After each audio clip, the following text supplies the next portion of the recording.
News 18 ਤੇ digital house arrest ਨੂੰ ਲੈ ਕੇ ਵੱਡਾ ਖੁਲਾਸਾ ਹੋਇਆ ਹੈ। ਚੰਡੀਗੜ੍ਹ ਦੇ ਵਿੱਚ ਡਿਜੀਟਲ ਹਾਊਸ ਅਰੈਸਟ ਦਾ ਇੱਕ ਹੋਰ ਕੇਸ ਸਾਹਮਣੇ ਆਇਆ। ਸੈਕਟਰ 48 ਦੀ ਰਹਿਣ ਵਾਲੀ ਮਹਿਲਾ ਤੋਂ 72 ਲੱਖ ਰੁਪਏ ਦੀ ਠੱਗੀ ਕੀਤੀ ਗਈ ਹੈ। ਮਹਿਲਾ ਨੂੰ ਪੂਰੇ ਇੱਕ ਹਫ਼ਤਾ डिजिटल हाउस अरेस्ट करके रखा गया। फर्जी सीबीआई अफसर बन के 72 लाख रुपए ठगे गए। फर्जी अरेस्ट वारंट दिखा के डिजिटल अरेस्ट किया गया। 23 जून ਨੂੰ महिला के मोबाइल के अननोन नंबर तो फोन आया सीगा, जिसने खुद ਨੂੰ मुंबई तो सीबीआई का अफसर दस्या सी। साइबर ठग ने कहा सी कि उन्होंने नरेश गोयल नाम के शख्स को गिरफ्तार किया है, जिस दे कोलों तुहाडा ATM मिलिया ते 2 करोड़ रुपए की मनी लॉन्ड्रिंग हुई है। जिस तो बाद उसनों डिजिटल हाउस अरेस्ट के तहत फसा लिया गया। तो दस दे कि इस तो पहला भी चंडीगढ़ के विच एक महिला तो डिजिटल हाउस अरेस्ट के नाम से 85 लाख रुपए की ठगी हुई सी। तो हुण एक होर मामला जो कि सामने आया चंडीगढ़ के विच डिजिटल हाउस अरेस्ट का एक होर केस जो कि सामने आया है। सैक्टर 48 की रहने वाली महिला को जिहड़ा कि निशाना बनाया गया है, जिस तो कि 72 लाख रुपए की ठगी की गई है। महिला को पूरे एक हफ्ते डिजिटल हाउस अरेस्ट रखा गया। फर्जी सीबीआई अफसर बन के 72 लाख रुपए ठगे गए ने। फर्जी अरेस्ट वारंट दिखा के दरअसल ये पूरा जिहड़ा कि अपने जाल दे विच फसाया गया। एक और ठगी का शिकार हुए हैं, लाखों रुपए, करीब 72 लाख से भी ज़्यादा की ठगी का शिकार हुए हैं। वीना चीची वो न्यूज़ 18 के साथ मौजूद हैं। मकसद हमारा ये होता है कि आगे लोगों को जागरूक किया जा सके कि किसी भी के झांसे में ना आए। कोई सीबीआई बनकर आपको कॉल कर रहा है, कोई वीडियो कॉल कर रहा है, कि कोई आपको पूरी तरह से डरा रहा है। अगर आपको ऐसा लगे तो साथ के साथ आप पुलिस को कॉल करें या अपने साथियों को या अपने पारिवारिक लोगों के साथ जरूर साझा करें।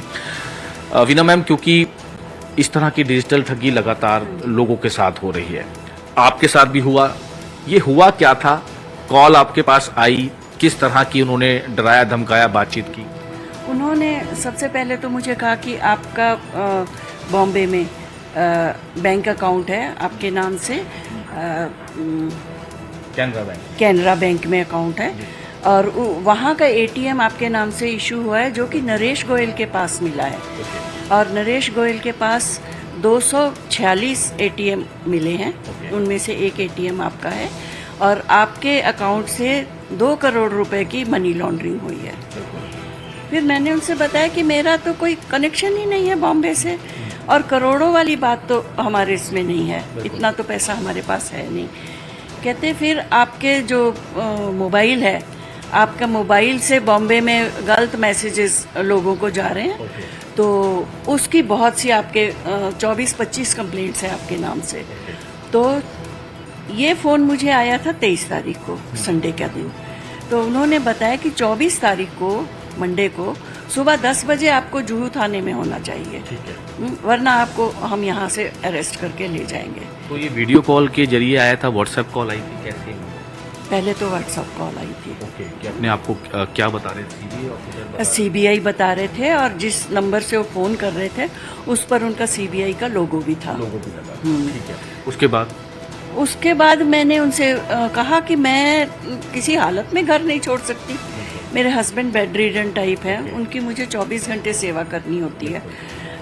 मैं और मेरे हस्बैंड अकेले हैं, बच्चे मेरे यहाँ है नहीं, तो मैं तो बिल्कुल नहीं आ सकती, आप जो मर्जी कर लीजिए। कहते आपको तो लेके जाना, आपको तो वहाँ होना ही होगा। पुलिस डरा रहे थे पूरी तरह से। और फिर वो कहते हैं कि आप अपना, हम सीबीआई से बोल रहे हैं, गवर्नमेंट के ऑर्डर्स हैं, तो इसलिए आप ये जो कुछ हम आपसे बात कर रहे हैं वो सीक्रेट रहेगी। तो आप किसी से बताएंगे नहीं, प्लस आपसे जो हम पूछ रहे हैं आप बिल्कुल ठंडे दिमाग से सही बताइए, क्योंकि आपका ये सारी रिकॉर्डिंग हमने कोर्ट में पेश करनी है। तो सोच के आप सही बताइए, उसी से आपको नॉन गिल्टी या गिल्टी प्रूव किया जा सकता है। तो उन्होंने मेरे से सारे आधार कार्ड की डिटेल्स मांग ली, फ़ोटो मांग ली, बैंक अकाउंट्स मांग लिए, कहाँ कहाँ बैंक अकाउंट्स हैं। मैंने बता दिया कि एक ही जगह है, वो सारे मालूम हुई है। वीडियो कहते हैं कि अब हमें AG के ऑफिस में आपका सारा अकाउंट देना, सारे चेक्स देने पड़ेंगे। उन्होंने चेक करना है कि आपके कहीं कोई फ्रॉड तो नहीं है, आपके ब्लैक मनी या कुछ तो नहीं है।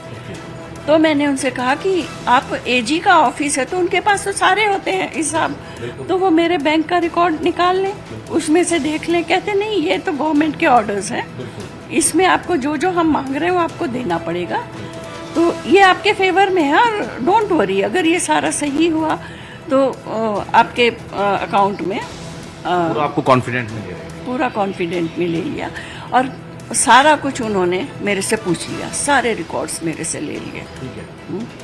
उसके बाद उन्होंने कहा कि आप कल बैंक जाइए। पहले तो उसी दिन बैंक भेजा, उस दिन वो बैंक में थोड़ी डिले हो रही थी, तो उन्होंने कहा आप जल्दी घर चले जाइए, शायद उनको कोई डाउट हो गया। यानी कि कंटिन्यू आपके संपर्क में थे व्हाट्सएप कॉल पे? हाँ, उन्होंने कहा कि आप अपना फ़ोन बंद नहीं करेंगे, आप पर्स में फ़ोन ऑन रख के ही रखेंगे और आप किसी से बात नहीं करेंगे। यानी कि इसी को डिजिटल अरेस्ट कहते हैं।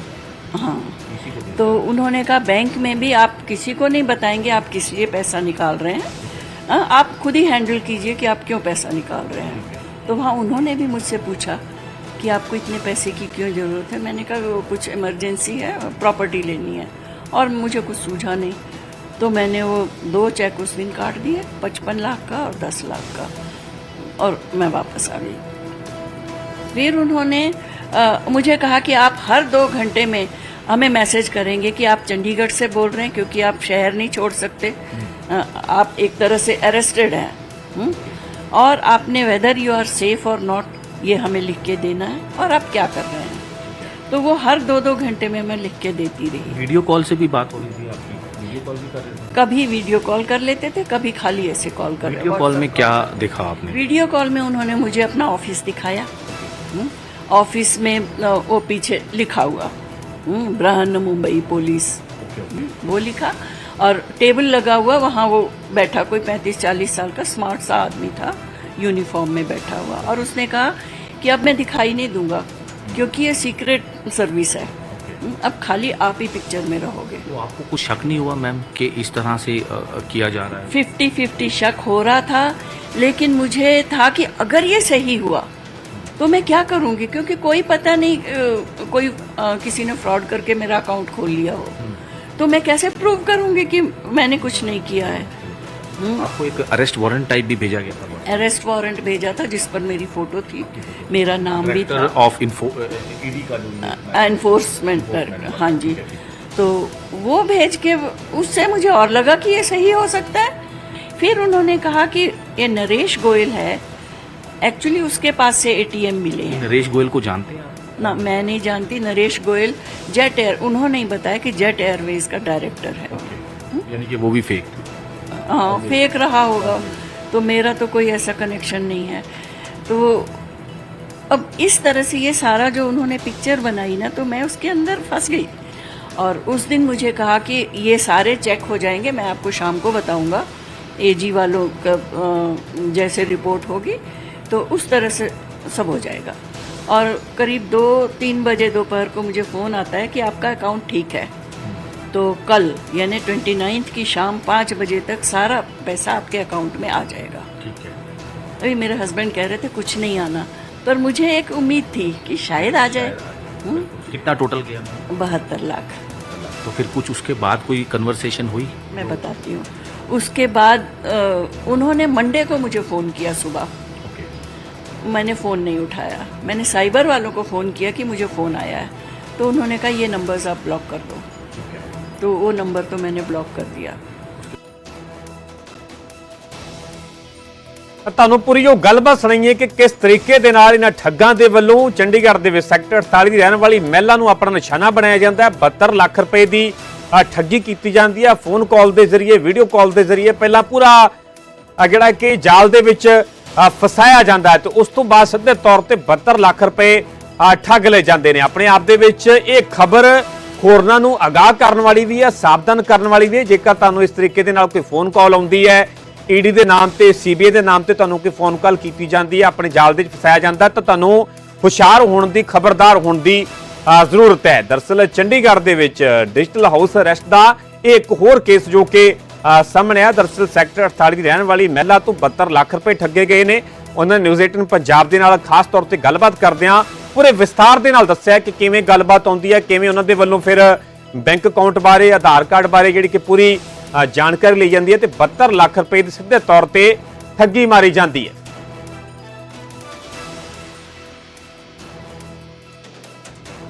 ਇਸੇ ਖਬਰ ਤੇ ਹੋਰ ਜ਼ਿਆਦਾ ਜਾਣਕਾਰੀ ਲਈ ਸਾਡੇ ਸਹਿਯੋਗੀ ਮਨੋਜ ਰਾਠੀ ਜੁੜੇ ਹੋਏ ਨੇ, ਜਿਨ੍ਹਾਂ ਦੇ ਵੱਲੋਂ ਵਿਸਥਾਰ ਦੇ ਨਾਲ ਇਹ ਮਹਿਲਾ ਦੇ ਨਾਲ ਗੱਲਬਾਤ ਕੀਤੀ ਗਈ ਹੈ। ਮਨੋਜ, ਆਪਣੇ ਆਪ ਦੇ ਵਿੱਚ ਜੋ ਖੁਲਾਸਾ ਹੈ, ਜੋ ਮਹਿਲਾ ਵੱਲੋਂ ਦੱਸਿਆ ਗਿਆ, ਬਹੁਤ ਹੈਰਾਨੀਜਨਕ ਵੀ ਹੈ। ਕਿਸ ਤਰੀਕੇ ਦੇ ਨਾਲ ਆਪਣੇ ਆਪ ਦੇ ਵਿੱਚ ਇਹਨਾਂ ਠੱਗਾਂ ਦੇ ਵੱਲੋਂ ਲੋਕਾਂ ਨੂੰ ਟਾਰਗੇਟ ਕੀਤਾ ਜਾਂਦਾ ਹੈ, ਨਿਸ਼ਾਨਾ ਬਣਾਇਆ ਜਾਂਦਾ ਹੈ, ਤੇ ਖਬਰ ਹੋਰਨਾਂ ਵਾਸਤੇ ਵੀ ਕਿਤੇ ਨਾ ਕਿਤੇ ਆਗਾਹ ਕਰਨ ਵਾਲੀ ਹੈ, ਖਬਰਦਾਰ ਕਰਨ ਵਾਲੀ ਹੈ। ਇਹ ਵਿਸਥਾਰ ਦੇ ਨਾਲ ਜਾਣਨਾ ਚਾਹਾਂਗੇ ਕਿ ਆਖਿਰਕਾਰ ਕਿਵੇਂ ਮਾਮਲਾ ਸਾਹਮਣੇ ਆਉਂਦਾ ਹੈ, ਕਦੋਂ ਠੱਗੀ ਦੀ ਸ਼ਿਕਾਰ ਇਹ ਮਹਿਲਾ ਹੁੰਦੀ ਹੈ, ਤੇ ਹੁਣ ਕੀ ਇਸ ਨੂੰ ਲੈ ਕੇ ਕ੍ਰਾਈਮ ਬ੍ਰਾਂਚ ਦੇ ਵੱਲੋਂ ਕੋਈ ਕਾਰਵਾਈ ਕੀਤੀ ਗਈ ਹੈ, ਜਾਂਚ ਨੂੰ ਅੱਗੇ ਵਧਾਇਆ ਜਾ ਰਿਹਾ ਹੈ। देखो परमिंदर, बहुत ही हैरान कर देने वाले खुलासे बुजुर्ग महिला वालों किए गए ने और कह सकते हैं कि डिजिटल अरेस्ट दे इस तरह के कई मामले सामने आ चुके ने और पहली बारी न्यूज़ 18 ਦੇ एक्सक्लूसिव गलबात की गई महिला वालों और दसिया गया कि किस तरह ये पूरी ठगी की जिहड़ी की गई है और पूरा एक हफ्ता 23 तारीख तो लैके 23, 24, 25, 26, 27, 28 तारीख तक महिला नूं डिजिटल अरेस्ट किया गया। हुण परमिंदर, बड़े ही ध्यान रखने वाली गल है और किस तरह शातिर पुलिस वाले बन के वीडियो कॉल करते हैं, वीडियो कॉल करके और ਜਿਹੜੇ शिकार होंगे लोग उन्होंने दिखाते हैं, पीछे का पूरा बैकग्राउंड इस तरह का करते हैं, पूरी फिल्मी स्टाइल दे विच के पिछे जुहू मुंबई लिखा होया, पुलिस स्टेशन लिखा होया और जो सामने वीडियो कॉल च बैठा बंदा है वो ड्रेस च बैठा है और कह रहा है कि मैं CBI अफसर हाँ। ਤੁਹਾਡੇ ਅਰੈਸਟ ਵਾਰੰਟ ਵੀ ਜਿਹੜੇ ਹੈਗੇ ਉਹਨਾਂ ਨੂੰ ਭੇਜੇ ਜਾਂਦੇ ਨੇ, ਜੋ ਕਿ ਬਿਲਕੁਲ ਫੇਕ ਹੈ। ਅਰੈਸਟ ਵਾਰੰਟ ਵੀ ਤੁਹਾਨੂੰ ਦਿਖਾ ਰਹੇ ਕਿ ਅਰੈਸਟ ਵਾਰੰਟ ਈਡੀ ਦੇ ਵੱਲੋਂ ਅਰੈਸਟ ਵਾਰੰਟ ਹੋਇਆ ਹੈ ਔਰ ਤੁਹਾਡਾ ਜਿਹੜਾ ATM ਹੈ ਉਹ ਕਿਸੇ ਨਰੇਸ਼ ਗੋਇਲ ਨੂੰ ਫੜਿਆ ਸੀ ਅਸੀਂ, ਉਹਦੇ ਕੋਲੋਂ ਤੁਹਾਡਾ ATM ਜਿਹੜਾ ਹੈ ਉਹ ਰਿਕਵਰ ਹੋਇਆ ਹੈ। ਮਨੀ ਲਾਂਡਰਿੰਗ ਹੋਈ ਹੈ, ਦਿੱਲੀ 'ਚ ਮਨੀ ਲਾਂਡਰਿੰਗ ਹੋਈ ਹੈ, ਮੁੰਬਈ 'ਚ ਮਨੀ ਲਾਂਡਰਿੰਗ ਹੋਈ ਹੈ ਔਰ ਇਸ ਕਰਕੇ ਤੁਹਾਡਾ ਨਾਂ ਜਿਹੜਾ ਆ ਚੁੱਕਾ ਹੈ ਔਰ ਤੁਹਾਡੇ ਮੋਬਾਈਲ ਦੇ ਅਸ਼ਲੀਲ ਮੈਸੇਜ ਵਾਇਰਲ ਹੋ ਰਹੇ ਹਨ ਔਰ ਤੁਹਾਡਾ ਅਰੈਸਟ ਵਾਰੰਟ ਨਿਕਲ ਚੁੱਕਿਆ ਹੈ। ਹੁਣ ਤੁਸੀਂ अरेस्ट हो चुके हो और तुसी किसी नाल भी गल नहीं कर ली, तुसी किसी नाल कोई शेयर नहीं करना, तुसी चुपचाप जाओ बैंक चो पैसे कड्डो ते नाल दे नाल सानू अकाउंट नंबर दो। ए तुसी देखो कि किस तरह ये ठगी का शिकार कर रहे हो और ठगी कोई हजारा दी नहीं है, लखां दी। दो पिछले हफ्ते एक होर महिला जिहड़ी है वो ठगी का शिकार हुई सी सेक्टर 11 दी, 80 ਲੱਖ ਦੀ ठगी हुई सी ਉਹਦੇ ਕੋਲੋਂ, 80 ਲੱਖ ਦੀ। ਉਸ ਤੋਂ ਇਲਾਵਾ ਇਨਵੈਸਟਮੈਂਟ ਦੇ ਨਾਂ ਤੇ ਠੱਗੀ ਕੀਤੀ ਗਈ ਹੈ, ਇਨਵੈਸਟਮੈਂਟ ਦੇ ਨਾਂ ਤੇ ਵੀ ਠੱਗੀ ਜਿਹੜੀ ਹੋਈ ਹੈ ਔਰ ਉਸ ਤੋਂ ਇਲਾਵਾ ਜਿਹੜਾ ਇਹ ਲੋਕ ਜਿਹੜੇ ਠੱਗ ਨੇ ਉਹ ਬੜੇ ਹੀ ਸ਼ਾਤਿਰ ਤਰੀਕੇ ਦੇ ਨਾਲ ਪੂਰੀ ਟੀਮ ਕੰਮ ਕਰਦੀ ਹੈ। ਹੁਣ ਤੁਸੀਂ ਦੇਖੋ ਪਰਮਿੰਦਰ ਕੇ ਮਹਿਲਾ ਵੱਲੋਂ ਪੂਰੇ ਖੁਲਾਸੇ ਕੀਤੇ ਗਏ ਕਿ ਇੱਕ ਹਫਤਾ ਉਹਦਾ ਮਾਈਂਡ ਬਿਲਕੁਲ ਫ੍ਰੀਜ਼ ਕਰ ਦਿੱਤਾ ਗਿਆ, ਪੂਰਾ ਮਾਈਂਡ ਫ੍ਰੀਜ਼ ਕਰਕੇ ਉਹਦੇ ਤੋਂ ਪਹਿਲਾਂ 55 ਲੱਖ ਦਾ ਚੈੱਕ ਲਿੱਤਾ, ਉਸ ਤੋਂ ਬਾਅਦ 10 ਲੱਖ ਦਾ ਚੈੱਕ ਲਿੱਤਾ, ਉਸ ਤੋਂ ਬਾਅਦ 4 ਲੱਖ ਦਾ ਚੈੱਕ ਲਿੱਤਾ, ਉਸ ਤੋਂ ਬਾਅਦ 3 ਲੱਖ ਦਾ ਚੈੱਕ ਲਿੱਤਾ। ਉਸ ਤੋਂ ਬਾਅਦ ਉਸ ਨੂੰ ਇੰਨਾ ਡਰਾਇਆ, ਇੰਨਾ ਧਮਕਾਇਆ ਕਿ ਤੁਸੀਂ 2-2 ਘੰਟੇ ਬਾਅਦ ਸਾਨੂੰ ਰਿਪੋਰਟ ਕਰੋਗੇ, ਤੁਸੀਂ ਮੋਬਾਈਲ ਨਹੀਂ ਰੱਖਣਾ। ਜਿਹੜਾ ਲੋਗੋ ਹੈ ਜਿਸ ਨੰਬਰ ਤੇ ਕਾਲ ਕਰਦੇ ਸੀਗੇ ਉਹ CBI ਦਾ ਲੋਗੋ ਹੁੰਦਾ ਸੀਗਾ, ਉਹ ਮੁੰਬਈ ਪੁਲਿਸ ਦਾ ਲੋਗੋ ਹੁੰਦਾ ਸੀਗਾ ਔਰ ਤੁਸੀਂ ਦੇਖੋ ਕਿ ਇੰਨਾ ਡਰਾ ਕੇ ਇੰਨਾ ਪੂਰਾ ਘਰ ਦੇ ਵਿੱਚ ਅਰੈਸਟ ਕਰਕੇ ਕਿ ਤੁਸੀਂ ਕਿਸੇ ਨਾਲ ਗੱਲ ਨਹੀਂ ਕਰ ਲਈ, ਤੁਸੀਂ ਬਿਲਕੁਲ ਸੀਕ੍ਰੇਟ ਜਿਹੜਾ ਸਾਡਾ ਹੈਗਾ ਔਰ ਤੁਸੀਂ ਜਿਹੜੇ ਪੈਸੇ ਸਾਨੂੰ ਭੇਜ ਰਹੇ ਹੋ ਇਹ AG ਆਫਿਸ ਜਾਣੇ, ਤੁਹਾਡਾ ਅਕਾਊਂਟ ਵੈਰੀਫਾਈ ਕਰਨਾ ਹੈ ਔਰ ਤੁਹਾਨੂੰ ਵਾਪਸ ਪੈਸੇ ਜਿਹੜੇ ਹੈ ਉਹ ਰਿਟਰਨ ਹੋ ਜਾਣਗੇ। ਹੁਣ ਇਹਦੇ ਵਿੱਚ ਪਰਮਿੰਦਰ ਬਹੁਤ ਹੀ ਇਤਿਹਾਸ, ਹਾਲਾਂਕਿ ਸਾਈਬਰ ਸੈੱਲ ਕੰਮ ਕਰ ਰਿਹਾ ਹੈ, ਸਾਈਬਰ ਸੈੱਲ ਦੇ ਵਿੱਚ ਕੰਮ ਕਰ ਰਿਹਾ ਹੈ, ਲਗਾਤਾਰ ਇਹਦੇ ਵਿੱਚ ਜਿਹੜਾ ਪੁਲਿਸ ਕੰਮ ਕਰ ਰਹੀ ਹੈ, ਲੇਕਿਨ ਲੋਕਾਂ ਨੂੰ ਅਵੇਅਰ ਹੋਣ ਦੀ ਬਹੁਤ ਲੋੜ ਹੈ। ਲੋਕਾਂ ਨੂੰ ਅਵੇਅਰ ਹੋਣ ਦੀ ਇਸ ਕਰਕੇ ਲੋੜ ਹੈ ਕਿ ਜੇਕਰ ਤੁਹਾਨੂੰ ਕੋਈ ਫੋਨ ਕਰਦਾ ਹੈ ਕਿ ਅਸੀਂ ਪੁਲਿਸ ਵਾਲੇ ਬੋਲ ਰਹੇ ਹਾਂ, ਤੁਹਾਡਾ ਅਕਾਊਂਟ ਨੰਬਰ ਦੱਸੋ, ਤੁਹਾਡਾ ਆਧਾਰ ਨੰਬਰ ਦੱਸੋ, ਤੁਸੀਂ ਕਿਹੜੇ ਅਕਾਊਂਟ 'ਚ ਤੁਸੀਂ ਤੁਹਾਡੇ ਕਿਸੇ ਵੀ ਤਰ੍ਹਾਂ ਦੀ ਕੋਈ ਵੀ ਇਨਫੋਰਮੇਸ਼ਨ ਤੁਸੀਂ ਨਹੀਂ ਦੇਣੀ। ਇਹ ਗੱਲ ਪਹਿਲੀ।